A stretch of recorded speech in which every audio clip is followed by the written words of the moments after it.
同埋創業嘅旅程，但係先講下我點樣開始接觸漫畫同埋動漫同埋玩具嘅世界。我大概喺我3年級嘅時候咧，就開始接觸到漫畫嘅。我咧就係喺安順住嘅，所以我知道我出生喺安順。以前安順咧就係3條街嘅啫，3條街咧即是講你冇嘢做咧就係 round 就係嗰3條街嘅啫。So 唔係而家你哋所見嘅安順斜塔係有嘅，但係嗰陣時咧就係一個巴沙嚟嘅。如果應該冇人知以前佢下邊係一個巴沙嚟嘅。So 佢亦都係個水塘啦，但係當年係咪我哋要買漫畫呢啲嘢咧，就唔係咁容易嘅。So 我記得係有一間鋪頭係賣漫畫嘅。So 第一本我接觸嘅咧漫畫咧叫做叮當啊！呢個唔係第一本，我覺得第一本嗰本咧我應該買咗。So 咧嗰本係黑色嘅叮當，係我阿公送買俾我嘅，我記得。但係咪嗰個佢當年係叫叮當嘅，其實小叮當啊，當年就係呢個名啦。So 我呢本攞自己係海豹叢書嘅，之前係正版嘅。海豹叢書係唯一一個係正版授權㗎啦。So 佢都有寫咗一大堆啲正版授權嘅嘢上去啦。當年啲漫畫咧我係好薄嘅啫，其實。喺安順咧，通常係有時咧，你好彩咧，就喺嗰啲書攤嗰度，都唔係叫書攤啊，叫啲報紙攤嗰度咧，你會買到嘅。大概話未必係5角錢、6角錢咁樣啦。當年嘅5角錢嘅6角錢咧，你要諗下係我食飯去返學嘅時候嘅零用錢咧，係大概係5角，即係5錢。俾德州人應該知道我講緊咩，5錢，即係5角咯。所以5角對一個細路仔嚟講，唔係買一本書咪，其實係佢一日嘅飯餸嚟嘅。所以我咧就係一個中意買漫畫嘅人啦。所以我咧就我就每次係儲晒全部女嚟買漫畫，所以就basically就冇食嘢嘅。所以咧，我嘅一生嘅積蓄咧就係買漫畫啊、玩具之類嘅嘢。所以叮當咧就係我第一本啦。所以佢哋其實喺馬來西亞嘅時候咧，我有日去，加上我唔係日日都揾到嘅。其實好似漫畫書，因為當年食飯都冇呢個，其實仲冇，所以馬來西亞都冇咩進入呢啲所謂嘅漫畫之類嘅。所以係如果住喺吉隆坡嘅人咧就容易接觸到，但係對我哋咧就冇咁易啦。但係咪因為我每次嚟有 travel 去 KL 啲吉隆坡，所以我就每次去到吉隆坡咧就會揾漫畫咯。所以usually係咪我哋會喺市場街啊、天橋底啊嗰啲，總之係書攤嗰度嚟揾。有一間叫做世界書局，即係我上一輯已經講過咗嘅，嗰間已經執咗嘅，之後就 replace 俾大眾書局嘅。所以以前係世界書局啊、上海書局啊，然後咪你冇得揀嘅，你有漫畫咧你就買㗎啦。所以咧呢個叮當咧就係我當年買嘢，我逐個好似有好多本啦。所以你睇有之後咧仲有另一本叫做到多樣，我又唔覺得係授權㗎啦，但係當年你要揾到原裝嘅係冇咩可能㗎啦，其實。So 呢個咧就係好話冇聽係馬來西亞嘅印刷㗎啦，因為佢有寫字有馬來字喺度嘅，睇唔睇得到我唔知啊。佢寫字dicetak oleh Percetakan Cheong Su Long Hap Heng 9 Berhad。So 呢個咧通常咧就係嗰啲1年1度或者1年2度嘅嗰啲書攤啊，唔係書攤啊，嗰啲係嗰啲賣書嘅會去書館嗰度講嘅，佢哋有嗰啲書嘅展覽啊，俾小學生佢哋去買嘅。So 有時都會揾到有啲叮當入邊嘅 ，OK。So 入邊嘅 content 咧就係咁樣嘅。好多顏色嘅，係黑白，但係佢唔係白，佢有藍色啊、chocolate色啊呢啲咁樣嘅，未必嚟吸引下啲瘦哥嚟買啩。So 之後咧，仲有so 叮當我係唔係好非常之出名啦，所以又出現咗好多咁嘅類型嘅漫畫啦。因為小叮當嚟，其實呢個神奇小飛俠嚟嘅，其實我係叫我嘅所知道係神奇小飛俠啦，呢個係台灣版嘅。所以但係咪佢哋都會放晒全部叮當呢個名嘅，全部都叫叮當。所以因為你可以知道係叮當係幾出名噶啦。呢個漫畫其實喺日本咧，仲係呢個 IP 喺日本咧，仲係幾受歡迎下嘅。後生一代都識嘅，但係馬來西亞嘅人應該唔知道係咩噶啦。其實，所以咧呢本都係佢個名都叫做小叮當嘅啫。其實佢名咧叫做神奇小飛俠。如果冇記錯啦，因為我哋馬來西亞咧，其實都冇咩尤其係安順咧，你喺租帶淨可以睇到所謂嘅動畫嘅。所以其實我都唔係睇到好多動畫。以前咧就係睇到本書，嗰啲書嗰度A Club 啊、B Club 啊、A Club 嗰啲咧，睇到嗰啲書入邊嗰啲機器人啊，好特別啊，我就中意咯。人哋安順咪有好似有3間超級市場，但係咪佢哋賣嘅公仔咧其實都係進口嘅，人哋應該價錢都當年嚟講係非常之貴嘅。你喺想象中係3角至5角嘅啫，我哋嘅食飯嘅類嘅錢啊！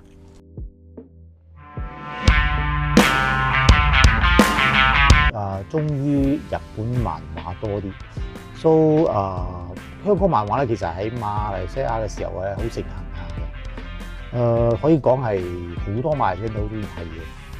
我唔係話即係嗰個另類啲嗰個啫，其實係中意睇日本漫畫，因為日本漫畫係黑白嘅，so 佢嘅冇顏色咧就冇咁 attractive。so 咧當年嘅龍虎門啊、中華英雄咧，我都略有睇一睇嘅。但係令我睇多啲嘅咧，應該叫一本書叫做《小魔神》。嗰本書咧其實係好大本嘅，應該係 A2 啫 ，A2 就 B 嘅 B1 嘅，好似 A1 嘅字咁咁大嘅。佢咧其實係同嗰個日本嘅漫畫周刊咧係一樣 size 嘅，香港嘅漫畫周刊一樣 size 嘅。所以我都有嗰幾本書，但係奈何喺度搬屋嘅時候就掉晒啦，嗰時都未開 shop， 所以其實我以前有買落嘅書咧，都有4-5千本嘅，但其實已經掉咗好多本啦。所以今日我要分享咧就係馬來西亞嘅公仔書咧，自叫做有一個年代咧，其實係 ban 咗嘅，所以阿爸阿媽咧唔會俾你買嘅。我爸阿媽咧就講佢冇你自己儲你買係嘛，咁你自己搞掂咯。所以如果你嘈阿爸阿媽買咧，就冇咩可能啦，直頭咗又有你份啦。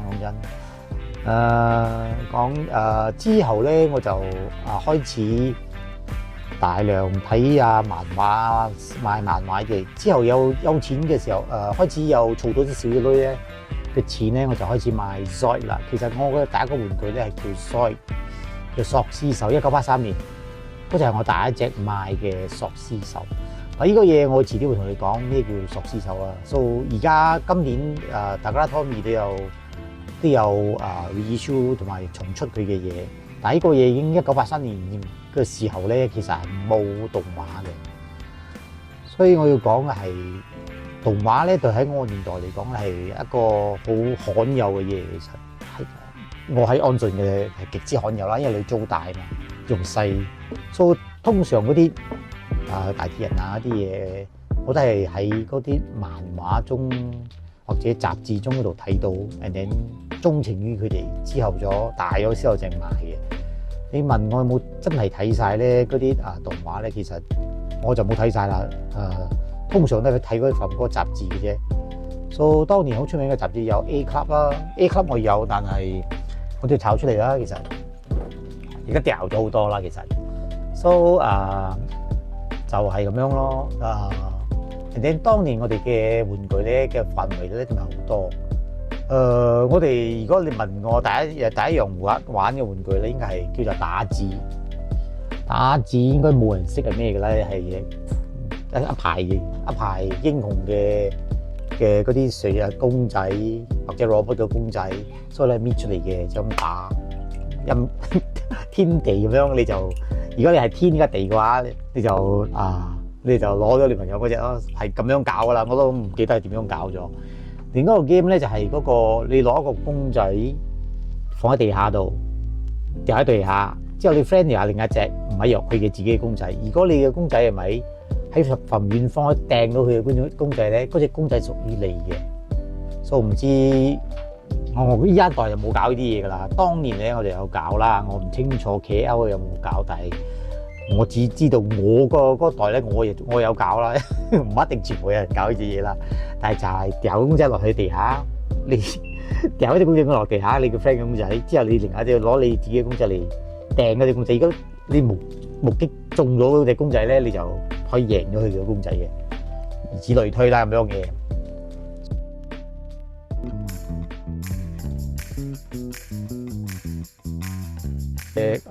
嘅書咧應該係屬於呢本啊，呢個應該係我應該係上咗中學嘅。呢個係咪係一間書店啊？叫做漫畫城賣。我唔以前係 BJ 嘅，所以我每年落嚟咧我都會買呢本嘢。咪其實係咪當年嘅價錢啊？要26蚊啊！16蚊至26蚊啊！16蚊二。當年16蚊咧，我歲數係幾多啊？我係大概10零歲咁樣啊。我儲1年嘅錢嚟買幾本啫。其實你要諗下，我當年而家中學嘅時候咧，我嘅食飯錢應該係一溝錢，所以我係儲咗1年咧嚟買一套㗎。其實當年真係好貴嘅，其實就係我好捨得買啦。其實，所以我嘅全部嘅青春咧就喺漫畫同埋玩具中啦。可以講係全部都係漫畫同埋雜誌中，so 就係呢個本咯。呢本嘢仲係好新下，其實我 keep 嘅漫畫 keep 到好靚下其實。另一個我要推薦嘅就係當年嘅 City Hunter 都好出名嘅。City Hunter 就係我哋年代嘅，同埋北斗神拳咯。City Hunter 咧就係我唔知佢有冇 reboot， 好似我感覺上係 reboot， 同 Cat's Eye 佢都要 reboot 咗嘅。但係呢個年代嘅審美觀同我當年嘅審美觀係唔一樣嘅。OK， and then 要講下呢本嘢叫做《強制裝甲》。呢個嘢咧就已經都畫唔晒啦。呢個你應該有睇過個故仔㗎，到而家都未結局嘅個嘢。呢個作者咧真係食飽冇憂米㗎。其實佢所以咪要等佢結局咧，我睇我死都未，佢都未畫晒嘅呢本嘢。睇我佢仲而家佢嘅呢個玩具咧就係出緊嘅。我睇而家最新嗰隻 figure 係 from Plamax 嘅都有 pre-order 緊嘅，所以我睇佢賺呢個版權費都唔使畫咗啦。其實，所以我再分享下啲古老嘅漫畫啦。冥王呢個其實係你問我做咩去買，因為我要講係當年係咪？如果你要買漫畫，真係見到就買噶啦。理佢係咩漫畫，你真係以為有一個 list 俾你，我要揾呢個漫畫 ，sorry 係唔會有呢啲嘢出現嘅。你嘅書攤有幾多？好似我上嚟嘅，我喺安順上嚟 KL 睇到咩就買咩噶啦。所以咧，我睇嘅漫畫咧都幾多元化下嘅，其實。但係當年嘅咧都係幾殘忍下嘅，其實呢啲嘢。所以另一隻咧就係呢本咯，其實好多漫畫我都冇結局嘅，so 唔係全部都買唔齊嘅，其實因為唔係冇一個 proper 嘅書店唔係講會出齊俾你嘅，我都唔清楚佢哋嘅嗰條運作係點樣嘅，未必係因為我嘅問題咧，我住得太遠啦，每次嚟嘅時候咧都係冇晒咗嘅，所以咪我啲書咧就全部係睇一半嘅啫，其實都。呢本《宇宙警察》原名我就唔知啦，其實 ，OK， 呢本嘢咧就影響我好大嘅。呢本書咧其實係講摩多嘅。哇！當年我睇到呢本嘢之後咧，我覺得錯摩多咧就係祭神嚟啦。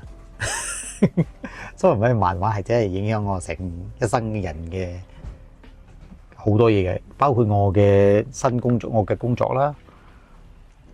And then 當年海豹都有一個叫做3D 女福星嘅，佢哋叫做蘇窩線嘅小子文原名，但係咧當年咧係用呢個名嘅3D 女福星海豹出產嘅，呢個係海豹就係香港嘅咯。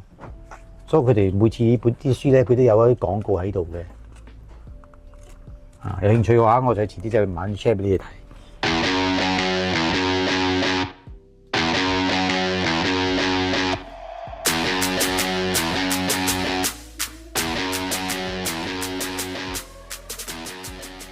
我唔知而家個年代人有冇睇過呢隻嘢。當年熱血學校嘅漫畫題材咧，其實好多下嘅。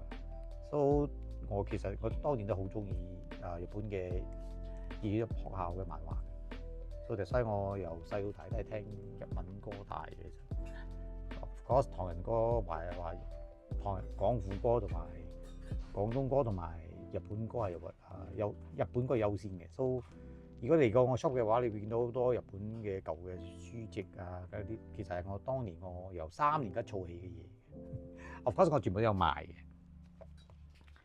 And then 呢個加爾巴咯，強子壯家呢個係我有好多個 version of 呢個強子壯家嘅，呢個係海豹嘅。And then 一磅嘅福音咯，呢排Ranma就出翻咗咯，所以呢個作者應該唔會陌生咯。佢畫風有自己嘅畫風嘅呢個。當年啲書都係1溝2溝咁樣嘅啫。但係如果當年有原裝嘅咧，我已經發咗啦。其實當年買天龍嘅咧，就係海豹噶啦。之後咧就不知名嘅嘢啦。城市獵人係我嘅最愛。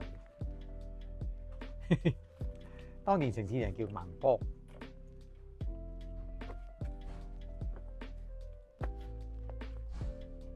城市獵人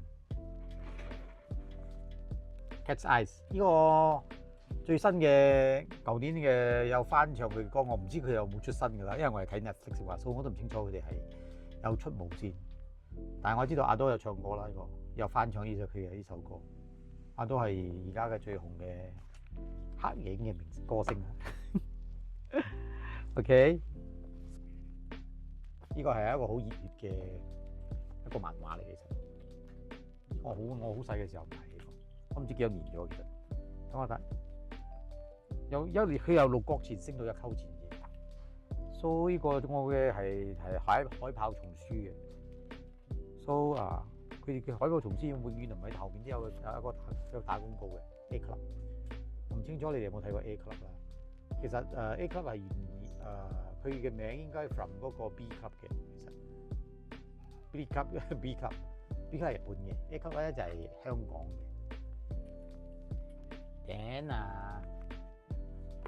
就係要介紹你呢啲，都係呢啲我城市獵人啦，有平版貴版都有，只不過係咪全部都唔齊嘅其實。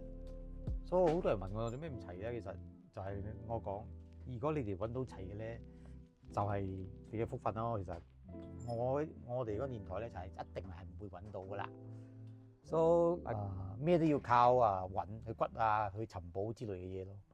所以對我嚟講尋寶一個樂趣嚟㗎啦，其實。所以漫畫會影響我一生係我中意咗漫畫之後咧，我就開始讀我中意畫嘢，所以開始讀設計啦，所以就開始我嘅人生。所以呢啲係下次我會再講。所以今日就講到咁多。maybe 我睇下仲有咩舊嘅嘢再分享俾你睇，再講下佢嘅故事俾你聽。